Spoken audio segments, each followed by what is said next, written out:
हमारी पृथ्वी जीवन से भरी हुई नीले रंग से ढकी है। ये नीला रंग जो पृथ्वी के 70% से ज्यादा हिस्से को ढकता है, एक रहस्यमयी दुनिया का घर है, समुद्र और महासागर। ये खारे पानी के क्षेत्र सिर्फ नक्शे पर नहीं है, ये हमारे ग्रह की जीवन रेखा है जो जलवायु, मौसम और जीवन को प्रभावित करते हैं।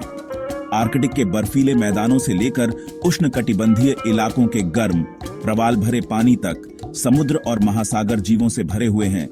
छोटे से प्लैंकटन से लेकर पृथ्वी पर अब तक के सबसे बड़े जानवर ब्लू व्हेल तक। इन पानी में ऐसे रहस्य छुपे हैं जिनकी खोज अब भी बाकी है, और ऐसे क्षेत्र हैं जहां इंसानों ने अभी तक कदम नहीं रखा है।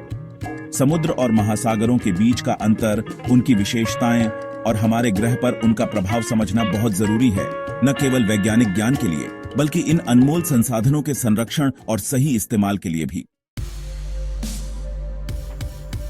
हम अक्सर समुद्र और महासागर शब्दों को एक ही मान लेते हैं, लेकिन ये अलग अलग हैं। अंतर उनके आकार, गहराई और जमीन से जुड़ाव में है। महासागर पृथ्वी पर खारे पानी के सबसे बड़े और गहरे क्षेत्र हैं जो हमारे ग्रह के ज्यादातर पानी को घेरे हुए हैं। उनकी गहराई हजारों मीटर में मापी जाती है और वे पूरी तरह से जमीन से घिरे नहीं होते। 5 महासागरों में सबसे बड़ा प्रशांत महासागर हजारों किलोमीटर तक फैला है, जो सबसे बड़े महाद्वीपों से भी बड़ा है। दूसरी ओर समुद्र खारे पानी के छोटे क्षेत्र होते हैं जो अक्सर जमीन से घिरे होते हैं। वे आमतौर पर महासागरों से कम गहरे होते हैं। उनकी गहराई कुछ 100 मीटर से लेकर कुछ 1000 मीटर तक होती है। समुद्र अक्सर महाद्वीपों के किनारों पर पाए जाते हैं जहां जमीन महासागर से मिलती है। आकार और गहराई में अंतर के बावजूद समुद्र और महासागर एक जटिल प्रणाली का हिस्सा है। उनका पानी लगातार गति में रहता है, धाराओं, ज्वार और लहरों द्वारा संचालित, जो गर्मी, पोषक तत्वों और जीवन को दूर दूर तक ले जाते हैं। पृथ्वी पर जीवन के लिए समुद्र और महासागरों का महत्व बहुत ज्यादा है। वे हमारे ग्रह की जलवायु को नियंत्रित करते हैं, सूर्य की गर्मी को सोखते हैं और मौसम को प्रभावित करते हैं। फाइटोप्लैंक्टन हमारे ऑक्सीजन का आधे से ज्यादा उत्पादन करते हैं और कार्बन डाइऑक्साइड को अवशोषित करते हैं। समुद्र आर्थिक रूप से भी महत्वपूर्ण है, मछली पकड़ने और वैश्विक व्यापार का समर्थन करते हैं। हालांकि मानवीय गतिविधियों से समुद्री पारिस्थितिक तंत्र को खतरा है। प्रदूषण और अत्यधिक मछली पकड़ने से समुद्री पारिस्थितिक तंत्र का संतुलन बिगड़ रहा है। भाग 4, समुद्र की गहराई का खुलासा।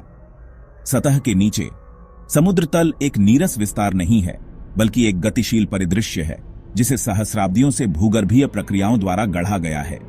यह विविध प्रकार की विशेषताओं को समाहित करता है, प्रत्येक की अपनी अनूठी विशेषताओं और पारिस्थितिक महत्व के साथ। महाद्वीपों से बाहर की ओर महाद्वीपीय शेल्फ है, एक धीरे धीरे ढलान वाला जलमग्न मैदान जो तेज महाद्वीपीय ढलान में परिवर्तित हो जाता है, जो उथले तटीय जल और गहरे समुद्र बेसिन के बीच की सीमा को चिह्नित करता है।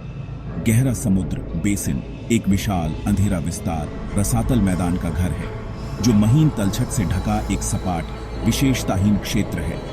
इस मैदान के भीतर बिखरे हुए समुद्री पर्वत हैं, ज्वालामुखीय गतिविधि द्वारा निर्मित पानी के नीचे के पहाड़ और गहरे समुद्र में खाइयां हैं, जो पृथ्वी पर सबसे गहरे बिंदु हैं, जो वहां बनते हैं जहां टेक्टोनिक प्लेट्स टकराती हैं। भाग 5, ऊंचे समुद्रों को नेविगेट करना, धाराएं, लहरें और संसाधन। समुद्रों और महासागरों का पानी निरंतर गति में रहता है, जो हवा, तापमान के अंतर और पृथ्वी के घूमने सहित बलों के एक जटिल परस्पर क्रिया द्वारा संचालित होता है। ये गतियां धाराओं, लहरों और ज्वार के रूप में प्रकट होती हैं, जिनमें से प्रत्येक समुद्री पारिस्थितिक तंत्र को आकार देने और वैश्विक जलवायु पैटर्न को प्रभावित करने में महत्वपूर्ण भूमिका निभाती है। महासागरीय धाराएं विशाल कन्वेयर बेल्ट के रूप में कार्य करती हैं, जो उष्णकटिबंधीय से ध्रुवों की ओर गर्मी का परिवहन करती हैं, वैश्विक तापमान को नियंत्रित करती है और मौसम प्रणालियों को प्रभावित करती है। ये धाराएं पोषक तत्वों को भी ले जाती हैं, विविध समुद्री जीवन का समर्थन करती हैं और प्रजातियों के वितरण को प्रभावित करती हैं। हवा से उत्पन्न लहरें समुद्र की सतह पर निरंतर उपस्थिति होती हैं। उनका लयबद्ध उतार चढ़ाव समुद्र तटों को आकार देता है और समुद्री जीवों के वितरण को प्रभावित करता है।